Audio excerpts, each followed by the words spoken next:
ఎస్తేరు గ్రంథము బైబిల్లో ప్రాముఖ్యమైనటువంటి గ్రంథం.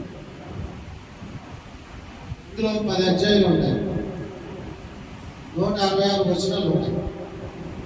10 అధ్యాయాలు, 166 వచనాలు ఉంటాయి.